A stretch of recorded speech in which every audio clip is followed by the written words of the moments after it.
আসসালামু আলাইকুম। পল্লবী মহিলা ডিগ্রি কলেজে আয়োজিত অনলাইন ক্লাসে সকল ছাত্রীদের স্বাগতম। আমি ক্লাসের শুরুতে সর্বপ্রথম অসংখ্য ধন্যবাদ জানাচ্ছি মহান আল্লাহ তাআলাকে, যিনি এই করোনা মহামারী পরিস্থিতিতেও আমাদের সুস্থ সবল রেখেছেন। আমি আরও ধন্যবাদ জানাচ্ছি আমাদের মাননীয় অধ্যক্ষ মহোদয়, উপাধ্যক্ষ মহোদয় এবং অনলাইন ক্লাসের সাথে সংযুক্ত সকল শিক্ষক মণ্ডলী ও ছাত্রীবৃন্দ সকলকে আমার সালাম ও শুভেচ্ছা জানিয়ে আমি আজকের ক্লাস শুরু করছি। আমি আজকে ফিনান্স, ব্যাংকিং ও বীমা দ্বিতীয় পত্রের অধ্যায় নাম্বার 11 জীবন বীমার চুক্তি সম্পাদন প্রক্রিয়া, অর্থাৎ 11তম অধ্যায় জীবন বীমা অধ্যায়ে আজকে আমি জীবন বীমা চুক্তি সম্পাদনের প্রক্রিয়াটা আলোচনা করব। তো সকলকে শুভেচ্ছা ও স্বাগতম জানিয়ে আমি আমার আজকের ক্লাস এখানেই শুরু করছি। আশা করি সবাই ভালো আছো। তো দেখো, জীবন বীমা চুক্তি সম্পাদন প্রক্রিয়াটা, অর্থাৎ জীবন বীমা চুক্তি সম্পাদন প্রক্রিয়া, এই প্রক্রিয়ার ভিতরে কয়েকটা খুব গুরুত্বপূর্ণ পয়েন্ট আছে। দেখো, প্রস্তাব প্রদান, 2 প্রস্তাব বিবেচনা, 3 ডাক্তারি পরীক্ষার রিপোর্ট সংগ্রহ, 4 বীমা প্রতিনিধির রিপোর্ট সংগ্রহ, 5 প্রয়োজনীয় অতিরিক্ত তথ্য সংগ্রহ, 6 বয়স প্রমাণ, 7 প্রস্তাব নির্বাচন, 8 প্রস্তাব গ্রহণ বা স্বীকৃতি, 9 বীমাপত্র প্রদান। আমি এখন এই পয়েন্টসগুলা বিস্তারিত আলোচনা করছি। প্রথমে জীবন বীমা চুক্তি সম্পাদন প্রক্রিয়াটা একটা খুবই ইম্পর্টেন্ট বিষয়, কারণ এখানে ঝুঁকি বিবেচনা করে প্রিমিয়ামের মূল্য নির্ধারণ করে এই সমস্ত বিষয়গুলো বিবেচনা করে তারপরে জীবন বীমা চুক্তি সম্পাদন করা হয়। তাহলে এগুলা খুবই গুরুত্বপূর্ণ একটা বিষয়। প্রথমে দেখো, 1 নম্বরে আছে প্রস্তাব প্রদান, অর্থাৎ প্রস্তাব প্রদানটা কি? অর্থাৎ যদি কোনো ব্যক্তি স্বেচ্ছায় জীবন বীমা করতে আগ্রহী, অর্থাৎ জীবন বীমা সে করতে আগ্রহী, তাহলে বীমাকারী, অর্থাৎ যে বীমা করবে সে বীমাকারী বীমা কোম্পানির নিকট বীমা গ্রহণের জন্য একটা প্রস্তাব, অর্থাৎ বীমা কোম্পানিতে একটা ফর্ম আছে, সেই ফর্মে এই বীমা কোম্পানির নিকট প্রস্তাব অর্থাৎ আবেদন করবে। এইটাই হলো প্রস্তাব প্রদান। এই প্রস্তাব প্রদানটা 2 ভাগে ভাগ করা যায়। 1 ডাক্তারি পরীক্ষাযুক্ত প্রস্তাব ফর্ম, 2 ডাক্তারি পরীক্ষাবিহীন প্রস্তাব ফর্ম। অর্থাৎ ডাক্তারি পরীক্ষাযুক্ত যে প্রস্তাব ফর্মটা থাকবে সেটার প্রিমিয়ামের হারটা অনেক বেশি হবে বা বড় অঙ্কের হবে, আর ডাক্তারিবিহীন যে বীমাপত্র গ্রহণ করা হবে সেটা প্রিমিয়ামের হার কম হবে। তাহলে এ দুটা খুব ইম্পর্টেন্ট একটা বিষয়, এটা বোঝা গেছে। তারপর দেখো, প্রস্তাব প্রদানের সময় কি কি বিষয় বিবেচনা করে কোম্পানি, একটু লক্ষ্য রাখো। অর্থাৎ যে ফর্মটার মাধ্যমে প্রস্তাব প্রদান করা হয় সেটার ভিতরে কি কি বিষয় থাকে দেখো। এই ফর্মে বীমাপত্র গ্রহণ ইচ্ছুক ব্যক্তির পরিচয়, বয়স, পেশা, শারীরিক সুস্থতা, বীমাপত্রের ধরন, বীমাকৃত অঙ্কের পরিমাণ এবং প্রয়োজনীয় তথ্যাবলী সম্বলিত থাকে। অর্থাৎ এই সকলের উপর ভিত্তি করেই এই প্রস্তাব প্রদান করা হয়। এই প্রস্তাব প্রদানের পরে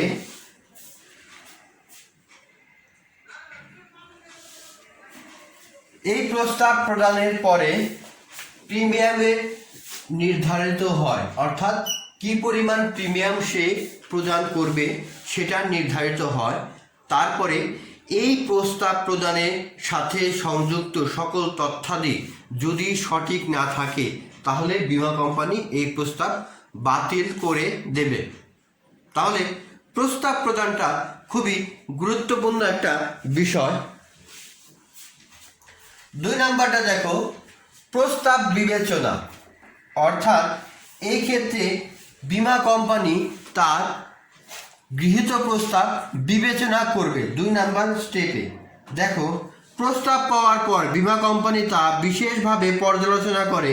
এই ক্ষেত্রে প্রস্তাবকারীর পেশা, বয়স, স্বাস্থ্যগত বর্ণনা, পারিবারিক স্বাস্থ্য সম্পর্কের ইতিহাস ইত্যাদি বিশেষভাবে বিবেচনায় আনা হয়। প্রস্তাবকারীর পেশা ঝুঁকিপূর্ণ হলে, বয়স বেশি হলে, শারীরিক অসুস্থতা বা অস্বাভাবিকতা থাকলে তা বিশেষভাবে চিহ্নিত করা হয়। অর্থাৎ এই ক্ষেত্রে প্রস্তাব বিবেচনার বিষয়ে এই সমস্ত বিষয়গুলো অবশ্যই কোম্পানি বিবেচনা করবে। তারপরে আছে দেখো 3, ডাক্তারি পরীক্ষার রিপোর্ট সংগ্রহ। এর একটি খুবই গুরুত্বপূর্ণ বিষয়। এই ডাক্তারি পরীক্ষা অর্থাৎ কোম্পানির যে ডাক্তার থাকবে সেই ডাক্তারের রিপোর্ট পরীক্ষা বা সংগ্রহ করবে। অর্থাৎ ডাক্তারি পরীক্ষাযুক্ত ফর্মের আবেদনকারী যে ব্যক্তি এইসব প্রতিষ্ঠানের নিজস্ব ডাক্তার স্বাস্থ্য পরীক্ষা করেন। ডাক্তার এই পর্যায়ে বীমাপত্র গ্রহণেচ্ছুক ব্যক্তিকে লিখিত প্রশ্ন করে স্বাস্থ্য সম্পর্ক বিভিন্ন বিষয় জানার চেষ্টা করে। বীমা গ্রহীতার বুক, হৃৎপিণ্ড, ফুসফুস, রক্ত, ওজন, উচ্চতা প্রভৃতি এই ডাক্তারি রিপোর্টের মাধ্যমে এই ডাক্তারি সুন্দরভাবে সংগ্রহ করে থাকে। তাহলে ডাক্তারি পরীক্ষাটা একটা খুবই গুরুত্বপূর্ণ বিষয়, কারণ এখানে বীমা কোম্পানির ডাক্তাররাই এটা পরীক্ষা করে। তারপর দেখো 4, বীমা প্রতিনিধির রিপোর্ট সংগ্রহ।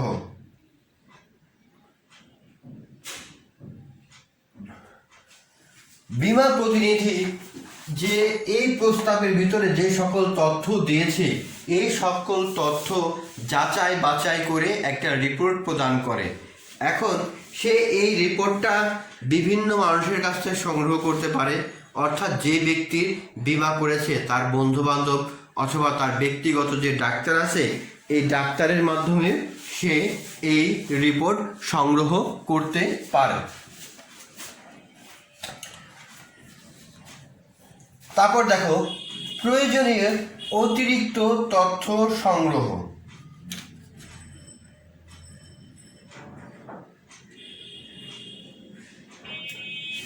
অর্থাৎ বীমা প্রতিনিধির যে রিপোর্টটা সে দিল, বিভিন্ন প্রতিনিধি যাচাই বাছাই করার পরে তারপরে প্রয়োজনীয় অতিরিক্ত তথ্য, এই ক্ষেত্রে দেখা গেছে আরও বিশদভাবে তার ঘনিষ্ঠ যে সকল আত্মীয় স্বজন আছে তার সাথে কথা বলে, বা একান্ত যে পারিবারিক ডাক্তার আছে যে ডাক্তারের কাছ থেকে সে অসুস্থ হলে ওষুধপত্র বা চিকিৎসাপত্র গ্রহণ করে তার সাথেও সেই ক্ষেত্রে এখানে আদান প্রদান করতে পারে। বয়স প্রমাণ 6 নাম্বার। বয়স প্রমাণটা খুবই গুরুত্বপূর্ণ একটা বিষয়। বয়স প্রমাণটা অবশ্যই করতে হবে যে আমার কত বছর বয়স, কারণ এই বয়সের উপর ভিত্তি করে আমাদের প্রিমিয়ামের হার নির্ধারণ করা হয়। এই বয়স প্রমাণের জন্য জন্ম তারিখ এবং বয়সটা খুবই গুরুত্বপূর্ণ, কারণ এই বয়স প্রমাণের জন্য আমরা কি করতে পারি, আমাদের সার্টিফিকেট দিতে পারি, 2 জন্ম নিবন্ধন সার্টিফিকেট দিতে পারি, তারপরে আছে হলো চেয়ারম্যান সার্টিফিকেট বা দেখা গেছে যে স্থানীয় সংস্থা কর্তৃক বার্থ সার্টিফিকেট, তারপরে আছে পাসপোর্ট প্রভৃতি দলিল স্বরূপ এই ফর্মের সাথে জমা দিয়ে আমরা আমাদের বয়স প্রমাণ করতে পারি। আবার অনেক ক্ষেত্রে হিন্দু যারা আছে তাদেরকে গোষ্ঠীনামা করে, তাদের এই গোষ্ঠীনামা জমা দিয়েও আমরা এই বয়স প্রমাণ করতে পারি। তারপরে আছে হলো ব্যষ্টিক চার্জের যে প্রত্যয়নপত্র অর্থাৎ খ্রিস্টানদের, সেটাও আমরা এই বয়স প্রমাণের ক্ষেত্রে ব্যবহার করতে পারি। 7 নাম্বার প্রস্তাব নির্বাচন। 7 নাম্বার কি? প্রস্তাবটা নির্বাচন। এই প্রস্তাব নির্বাচনের জন্য আমরা কয়েকটা ধাপে অনুসরণ করতে পারি। সেটা এই প্রস্তাব নির্বাচনটা 4টা ভাগে ভাগ করা যায়।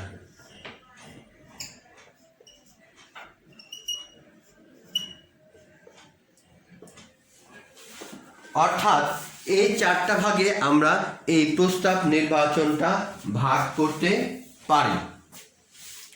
তো প্রথম ভাগে আছে যে সকল বীমা প্রস্তাব প্রস্তাবিত বীমা হারেই গ্রহণযোগ্য, অর্থাৎ যেটা রাইট, মানে ঠিক আছে।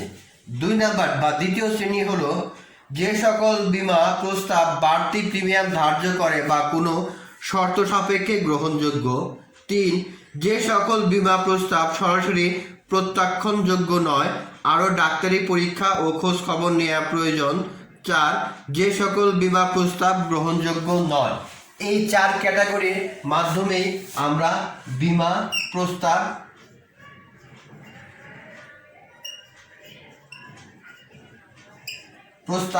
গ্রহণ করতে পারব। অর্থাৎ এই 4 ক্যাটাগরিটা খুবই ইম্পর্টেন্ট।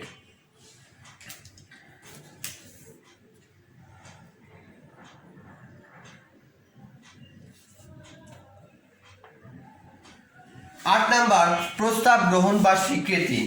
অর্থাৎ যখন আমরা প্রস্তাবটা নির্বাচন করে গ্রহণ করব বা গ্রহণ করার পরে কি করব, প্রিমিয়ামের জন্য বা প্রিমিয়াম গ্রহণের জন্য বীমা কোম্পানি যখন নির্দেশ দিবে, তখনই সেটা বীমা গ্রহণ বা প্রস্তাব স্বীকৃতি হিসেবে গণ্য হবে। 9 নাম্বার বীমাপত্র প্রদান। বীমাপত্র প্রদান হলো আমি যে বীমা করেছি বীমা কোম্পানিতে, সেরূপ প্রমাণ সহ একটা দলিল আমাকে বীমা কোম্পানি প্রদান করবে। অর্থাৎ দেখো, প্রস্তাব বা বীমাকারীর নিকট হতে যখন প্রথম কিস্তির টাকা জমা পাওয়ার পর যত দ্রুত সম্ভব বীমা কোম্পানির বীমাপত্র তৈরি করে তা বীমা গ্রহীতাকে প্রদানের ব্যবস্থা করে। এরূপ জীবন বীমাপত্রে গৃহীতার নাম, পিতার নাম, পেশা, ঠিকানা, বয়স, বীমাকৃত টাকার পরিমাণ, বীমাপত্রের ধরন, মেয়াদ, প্রিমিয়ামের হার, মনোনীত ব্যক্তির নাম ইত্যাদি সকল বিষয় লেখা থাকে। এরূপ দলিল বীমার প্রমাণপত্র হিসাবে বিবেচিত হয়। অর্থাৎ এই বীমাপত্র যে দলিলটা প্রদান করবে সেটা বীমাপত্রের দলিল হিসাবে বিবেচনা হবে, তাহলে খুব সুন্দরভাবে প্রিয় শিক্ষার্থী তোমরা বুঝতে পেরেছো।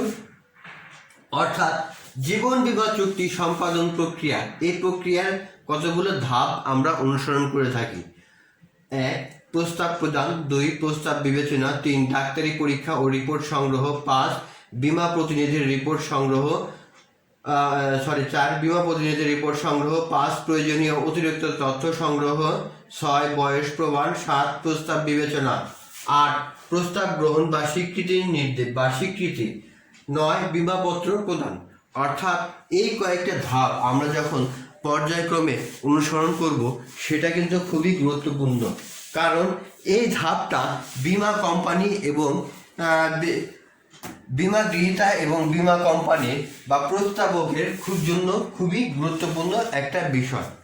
আমরা এখন পরবর্তীতে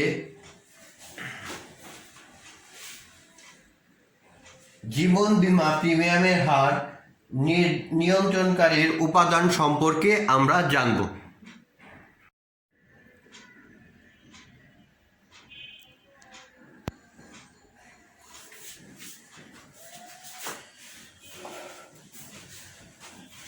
প্রিয় শিক্ষার্থীবৃন্দ, এখন আমরা শিখব খুব গুরুত্বপূর্ণ একটা কোশ্চেন।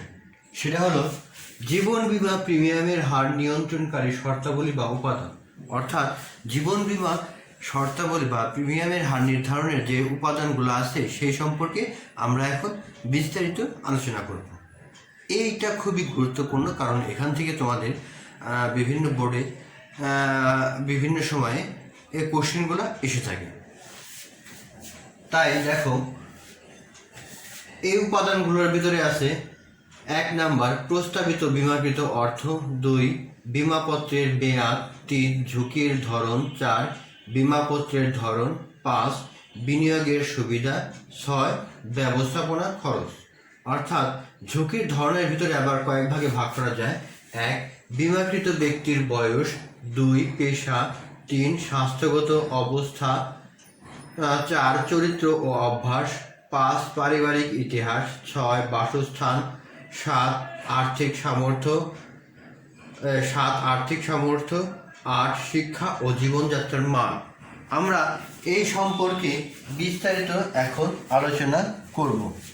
1 নম্বরে দেখো, জীবন বীমা প্রিমিয়ামের হার নিয়ন্ত্রণকারী শর্তাবলী বা উপাদানগুলো।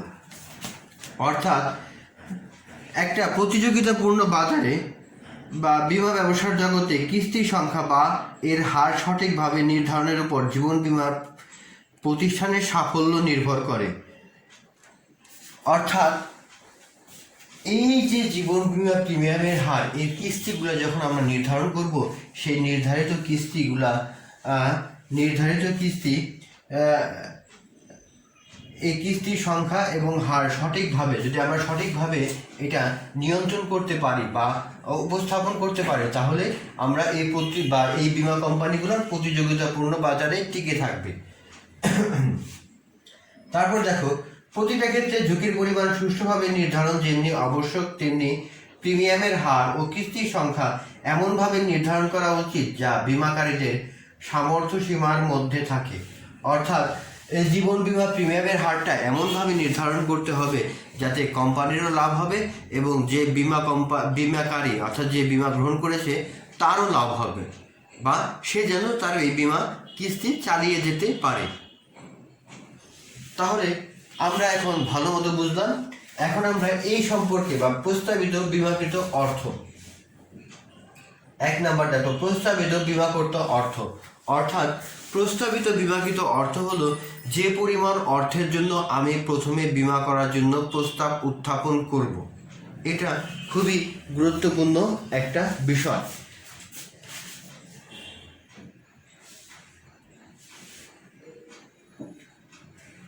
অর্থাৎ আমি প্রস্তাব যখন সাপোজ আমি যত টাকার জন্য বীমা করার জন্য যে কোম্পানিকে আমি প্রস্তাব দেব, এটাই হলো প্রস্তাবিত বিমাকৃত অর্থ। এই ক্ষেত্রে যদি আমার টাকার পরিমাণ অনেক বেশি হয় তাহলে প্রিমিয়ামের হারটাও অনেক বেশি হবে, টাকার পরিমাণ কম হলে প্রিমিয়ামের হারটাও অনেক কম হবে। 2 নাম্বার দেখো, বীমাপত্রের মেয়াদ। এটা একটা খুবই গুরুত্বপূর্ণ। বীমাপত্রের মেয়াদ।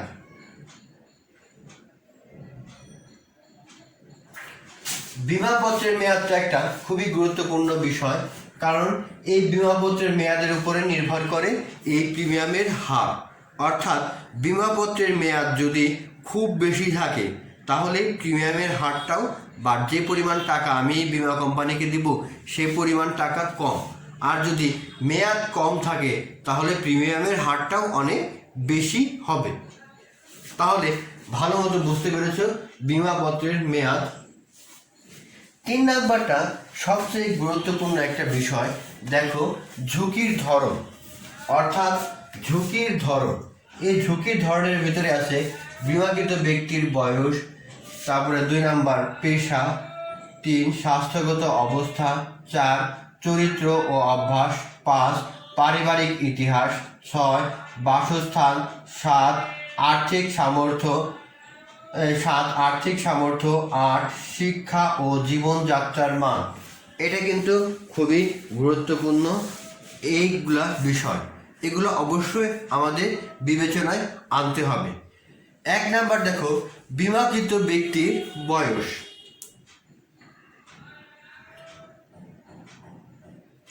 অর্থাৎ এই ক্ষেত্রে বীমাকৃত ব্যক্তির বয়সের উপর নির্ধারণ করে প্রিমিয়াম হারটা নির্ধারণ করতে হবে। সাপোজ বীমাকৃত ব্যক্তির বয়স যদি 50 হয় তবে প্রিমিয়ামের হার বেশি হবে। যদি বীমাকৃত ব্যক্তির বয়স যদি 20 হয় তবে কম হবে। বোঝা গেছে? অর্থাৎ যার যত বয়সটা বেশি, প্রিমিয়ামে বা মৃত্যুর ঝুঁকি তারও বেশি থাকবে, সেই ক্ষেত্রে প্রিমিয়ামের হারটাও অনেক বেশি থাকবে। 2 নাম্বার দেখো, পেশা। পেশা একটা খুবই গুরুত্বপূর্ণ বিষয়, কারণ সকল পেশাই ঝুঁকিপূর্ণ নয়। সাপোজ দেখা গেছে যে সকল লোক অফিসে চাকরি করে বা অফিসার, তাদের জীবনের ঝুঁকি মাত্রা অনেক কম, কিন্তু যারা কলকারখানায় বা বিপজ্জনক কোনো কেমিক্যাল ইন্ডাস্ট্রিতে চাকরি করে, তাদের কিন্তু জীবনের ঝুঁকির মাত্রা অনেক বেশি থাকে। তাই পেশাটা একটা খুবই গুরুত্বপূর্ণ। অর্থাৎ যে সকল পেশা অধিক মাত্রা ঝুঁকিপূর্ণ, সে সকল পেশায় প্রিমিয়ামের হারটাও বেশি থাকবে। আবার যে সকল পেশায় ঝুঁকির মাত্রা কম থাকবে, সেই সকল পেশায় প্রিমিয়ামের হারটাও অনেক কম থাকবে। স্বাস্থ্যগত অবস্থা একটা খুবই গুরুত্বপূর্ণ, কারণ স্বাস্থ্যগত রিপোর্টটা খুবই গুরুত্বপূর্ণ।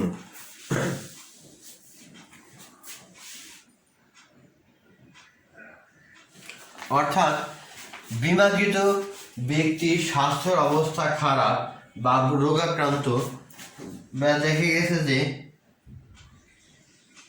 শরীর যদি দুর্বল হয়, সেখানে বীমার প্রতিষ্ঠানের ঝুঁকির পরিমাণ স্বাভাবিকভাবেই বাড়বে। অর্থাৎ সে দুর্বল এবং খারাপ স্বাস্থ্যের অধিকারী হলে সেই ক্ষেত্রে তার হলো কি, মৃত্যুর ঝুঁকির পরিমাণ বাড়বে। আবার সবল এবং স্বাস্থ্যবান ব্যক্তির যদি হয়, তাহলে তার মৃত্যুর ঝুঁকি অনেক কম। তাহলে এই খারাপ দুর্বল লোকের উপর প্রিমিয়ামের হারটা বেশি হবে এবং সুস্থ সবল মানুষের জন্য প্রিমিয়ামের হারটা কম হবে। তারপরে চরিত্র ও অভ্যাস। চরিত্র ও অভ্যাস একটা খুবই গুরুত্বপূর্ণ বিষয়, কারণ খারাপ চরিত্রে যারা আছে, যারা বিভিন্ন প্রকার দেখা গেছে যে নেশা টেশা করে অথবা চুরি টুরি করে অথবা ডাকাতও হতে পারে, তাদের কি হয়েছে, তাদের মৃত্যুর ঝুঁকির পরিমাণ অনেক বেশি থাকে। তাদের মৃত্যুর ঝুঁকির পরিমাণ অনেক বেশি থাকে।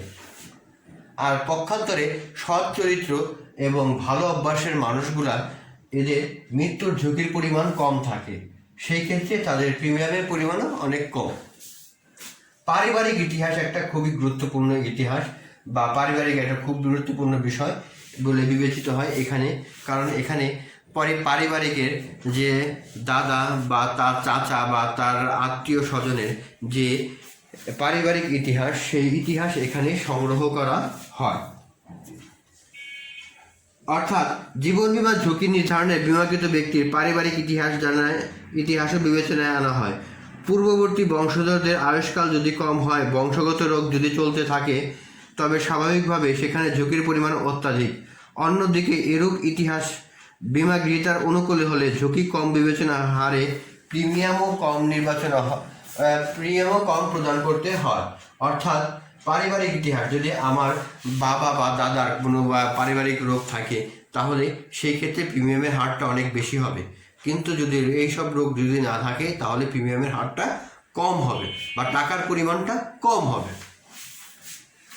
তারপরে হলো বাসস্থান। বাসস্থান একটা খুবই গুরুত্বপূর্ণ বিষয়। এই বীমার ক্ষেত্রে দেখা গেছে যে বীমাকৃত ব্যক্তির বাসস্থান যদি নিরাপদ ও স্বাস্থ্যসম্মত স্থানে হয়, তবে স্বাভাবিকভাবে ধরে নেওয়া হয় দুর্ঘটনা ও রোগের আশঙ্কা কম থাকবে। অর্থাৎ অন্যদিকে বাসস্থান যদি ঝুঁকিপূর্ণ, নোংরা, ঘিঞ্জি পরিবেশে হয়, দুর্ঘটনা ও রোগ ব্যাধির সংখ্যা বেশি থাকে, ফলে প্রিমিয়ামের পরিমাণ বেশি হতে পারে। অর্থাৎ বাসস্থানের একটা গুরুত্বপূর্ণ বিবেচ্য বিষয় হিসেবে বিবেচিত হয়। আর্থিক সামর্থ্য খুবই গুরুত্বপূর্ণ বিষয়। বীমাকৃত ব্যক্তির যদি ভালো আর্থিক সামর্থ্য থাকে, তাহলে সে সামান্য রোগ হলেও কি করবে, ডাক্তারের কাছে যাবে, ওষুধপত্র খাবে এবং সে রোগটা সেরে যাবে। কিন্তু আর্থিক সামর্থ্য যদি না থাকে, তাহলে সে ডাক্তারের কাছে যাবে না। তার মানে কি, সেই ক্ষেত্রে তার মৃত্যুর ঝুঁকির পরিমাণটা অনেক বেশি থাকবে। শিক্ষা ও জীবনযাত্রার মান একটা খুবই গুরুত্বপূর্ণ, কারণ শিক্ষিত মানুষ অনেক সচেতন হয়ে থাকে তার ব্যক্তি জীবনে, তার পারিবারিক জীবনে, তার অন্যান্য জীবনে। এই শিক্ষিত মানুষ সচেতন হয়ে থাকে। তার ক্ষেত্রে দেখা গেছে যে সেজন্য এই শিক্ষিত মানুষের প্রতি বীমা কোম্পানিগুলো বীমা পলিসি গ্রহণের আগ্রহ দেখায়। তারপরে 4 নাম্বার দেখো, বীমাপত্রের ধরন।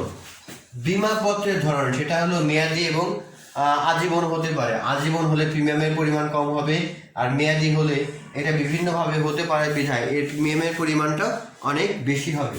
তারপরে বিনিয়োগ সুবিধা একটা খুবই গুরুত্বপূর্ণ বিষয়, কারণ দেশের উন্নতির পিছনে এই বিনিয়োগটা খুবই গুরুত্বপূর্ণ হিসেবে বিবেচিত হয়। আমরা যে প্রিমিয়ামগুলো প্রদান করি, এই প্রিমিয়ামটা কোম্পানির লাভ। এই কোম্পানি তার বিভিন্ন লাভজনক বা সুবিধাজনক স্থানে এগুলা বিনিয়োগ করতে পারে, অর্থাৎ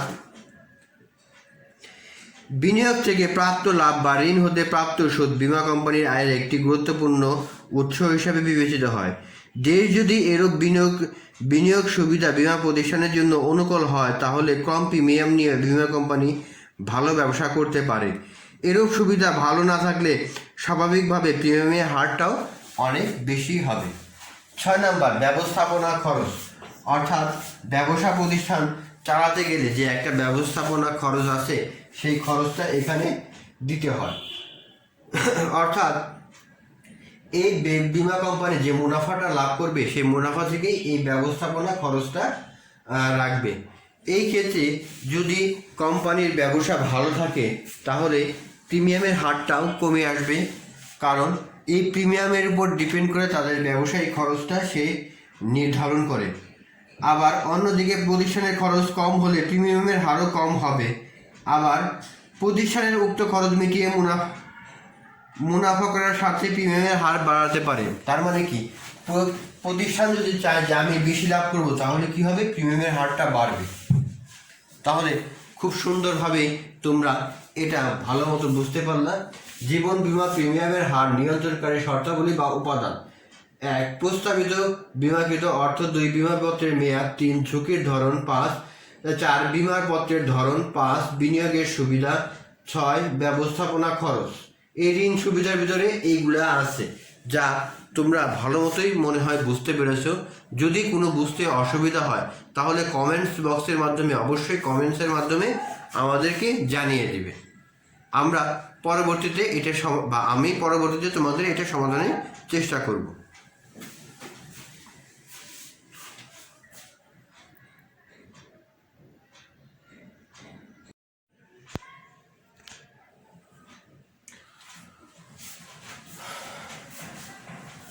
প্রিয় শিক্ষার্থী, তোমাদের মাঝে এখন আমি হাজির হয়েছি 2 মার্কের যে কোশ্চেনগুলো থাকে, 1 অথবা 2 মার্কের যে প্রশ্নগুলো থাকে, সেই প্রশ্ন নিয়ে তোমাদের মাঝে হাজির হয়েছি।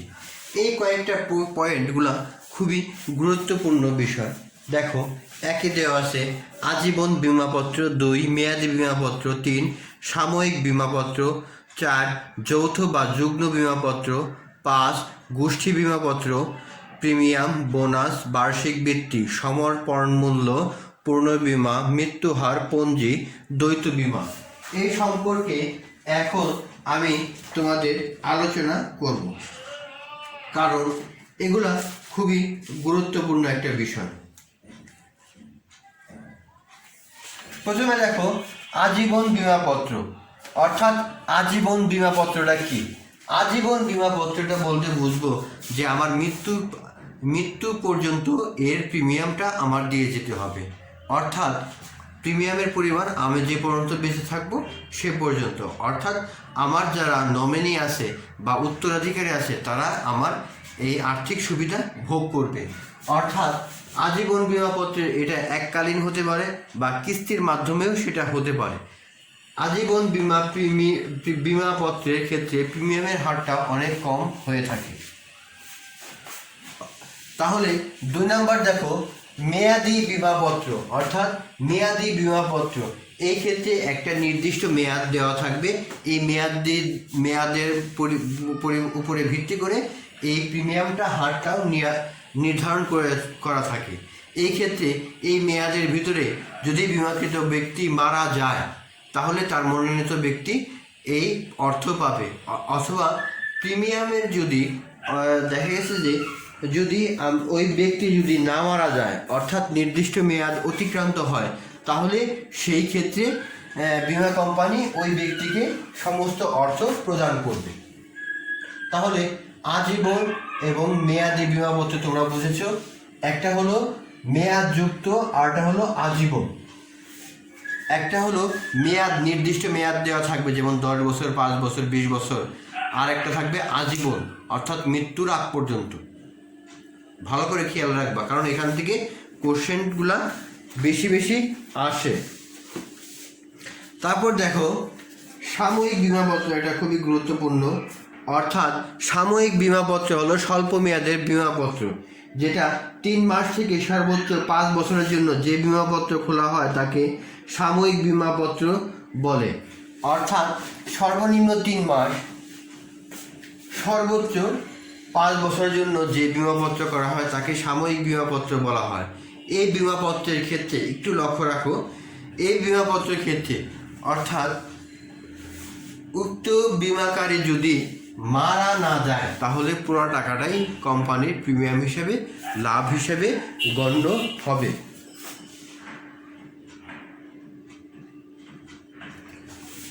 অর্থাৎ এই সাময়িক বিমাপত্রের ক্ষেত্রে উক্ত সময়ের ভিতরে যদি বিমা কোম্পানি উনি মারা যায় তাহলে এটা কার্যকর হবে।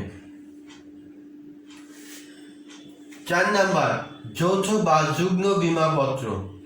যৌথ/যুগ্ম বিমাপত্র। যৌথ/যুগ্ম বিমাপত্র মানে কি? অর্থাৎ একের অধিক বিমাপত্র। দেখো, যে বিমা ব্যবস্থায় একই বিমার আওতায় একাধিক ব্যক্তির জীবনের বিমা করা হয় তাকে যৌথ বিমাপত্র বলে। এ ধরনের বিমা পলিসির বহু জীবনের বিমাপত্র বা যৌথ জীবন বিমাপত্র বলা হয়ে থাকে। জীবন ঘটনার শুরুতে একজন জীবন বিমা পত্রের প্রচলন ঘটলেও পরবর্তীতে এই যৌথ বিমার উৎপত্তি ঘটে। অর্থাৎ এই বিমার আওতায় একের অধিকের বিমা করা হয়ে থাকে। সাপোজ আমার বাবা, আমার ফ্যামিলির সবার জন্য বিমা করলো একটা পলিসির আওতায়, সেখানে আমি, আমার ভাই, বোন, বাবা সবাই সহ এই যৌথ বিমাপত্রের আওতায় আমরা বিমা করতে পারব। গোষ্ঠী বিমাপত্র। অর্থাৎ গোষ্ঠী বিমাপত্র হলো একই পেশায় বা একই শ্রেণীতে কাজ করে এরকম সকলের জন্য একটা বিমাপত্রের আওতায় বিমা করা। এই ক্ষেত্রে যদি কেউ ক্ষতিগ্রস্ত হয় তাহলে বিমা কোম্পানি তাদেরকে ক্ষতিপূরণ দেবে। সাপোজ একটা গার্মেন্টস কারখানা, তার মালিক তার সমস্ত কর্মচারীর জন্য সেখানে বিমা করল। এটাই হবে গোষ্ঠী বিমাপত্র। দেখো, তারপরে আছে প্রিমিয়াম কি। এটা 1 মার্কের জন্য খুবই গুরুত্বপূর্ণ একটা বিষয়।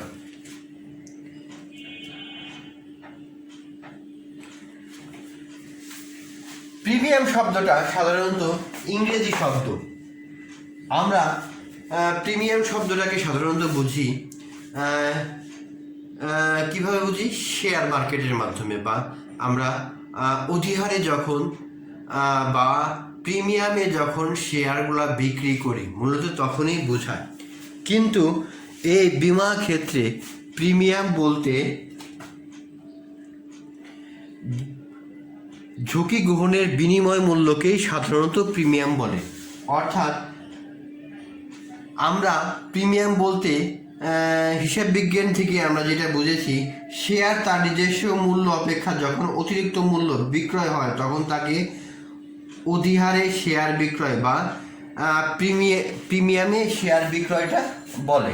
কিন্তু বাস্তবে আমরা এই বিমার ক্ষেত্রে ঝুঁকি গ্রহণের বিনিময় মূল্যকে, অর্থাৎ জীবনের যে ঝুঁকিটা আছে এই ঝুঁকি গ্রহণের বিনিময় মূল্যটাকেই বলা হবে প্রিমিয়াম।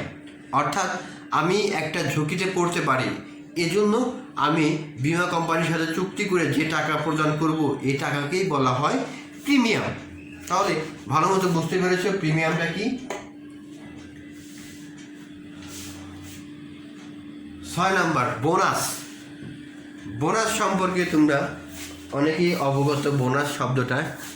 বোনাস মানে এক্সট্রা পাওয়া, অর্থাৎ অতিরিক্ত কিছু পাওয়া। তার মানে স্বাভাবিক বা প্রত্যাশার চেয়ে বাইরে কিছু পাওয়াটাই সেটাই হলো বোনাস।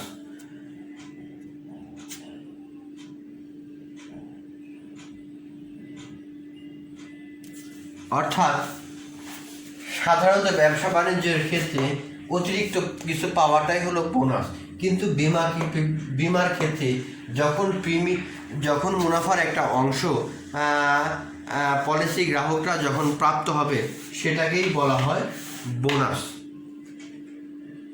তারপরে আছে বার্ষিক বৃত্তি, যেটা অ্যানুইটি নামে পরিচিত। তোমরা অর্থের সমমূল্যে যে অঙ্কটা আছে সেখানে দেখবা বার্ষিক বৃত্তি দেওয়া আছে। সেই বার্ষিক বৃত্তি বা অ্যানুইটি, অর্থাৎ বার্ষিক বৃত্তিটা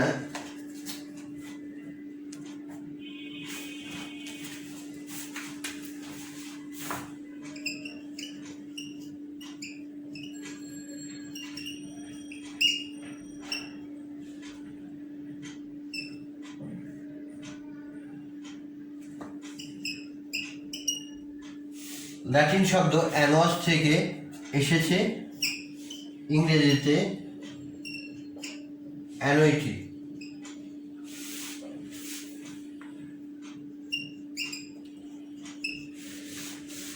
অর্থাৎ ল্যাটিন শব্দ অ্যানুয়াস আর ইংরেজি শব্দ অ্যানুইটি, এটাই হলো বার্ষিক বৃত্তি। বার্ষিক বৃত্তিতে আমরা সাধারণত এই বীমার ক্ষেত্রে আমরা বুঝাবো কোনো ব্যক্তি বীমা কোম্পানির পক্ষ হতে মৃত্যুকাল অবধি বা জীবনের একটা নির্দিষ্ট সময় পর্যন্ত প্রতি বছর নির্দিষ্ট হারে অর্থ প্রদান করার ক্ষেত্রকে বার্ষিক বৃত্তি হিসাবে গণ্য করা হয়।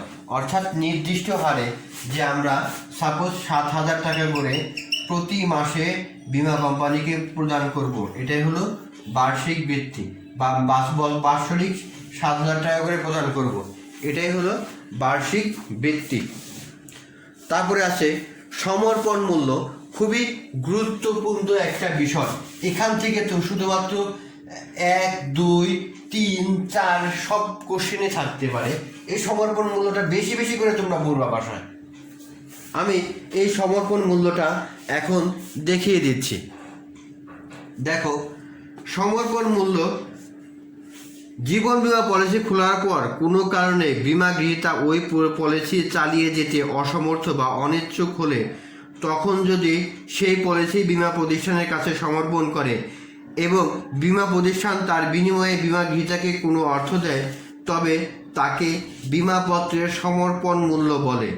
এরূপ সমর্পণ মূল্য কত হবে তা নির্ভর করে বীমা গ্রহীতার পলিসির বিপক্ষে কী পরিমাণ প্রিমিয়াম বা কিস্তি পরিশোধ করেছে।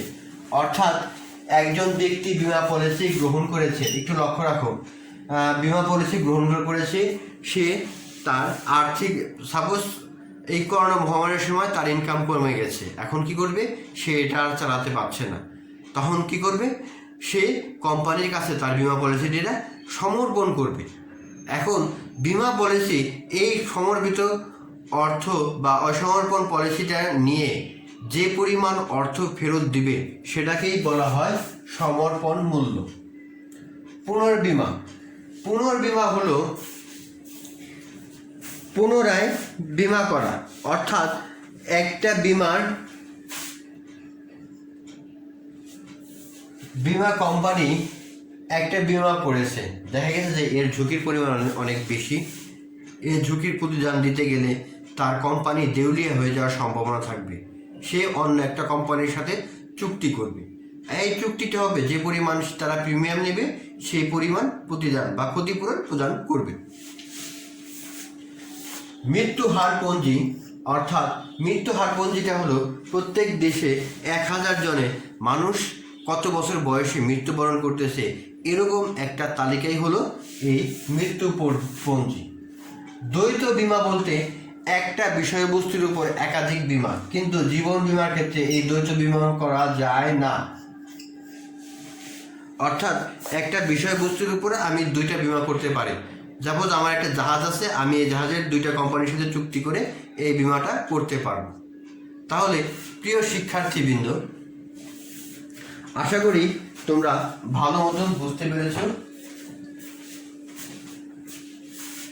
সবাইকে শুভেচ্ছা ও স্বাগতম জানিয়ে আমি আমার আজকের ক্লাস এখনই শেষ করছি। আমি সর্বশেষ ধন্যবাদ জানাচ্ছি মহান আল্লাহ তাআলাকে, যিনি এই করোনা মহামারীর সময় আমাদের সুস্থ সবল রেখেছেন। আমি আরও ধন্যবাদ জানাচ্ছি আমাদের অধ্যক্ষ, উপাধ্যক্ষ, অনলাইন ক্লাসের সাথে সংযুক্ত শিক্ষক মণ্ডলী এবং ছাত্রী তোমাদেরকে শুভেচ্ছা ও স্বাগতম জানিয়ে আজকের মতো আমি এখানেই বিদায় নিচ্ছি। আমার পরবর্তী ক্লাসে কোনো একটা অধ্যায় নিয়ে আবার আলোচনা করব। আজকেই জীবন বীমার ক্লাসের শেষ।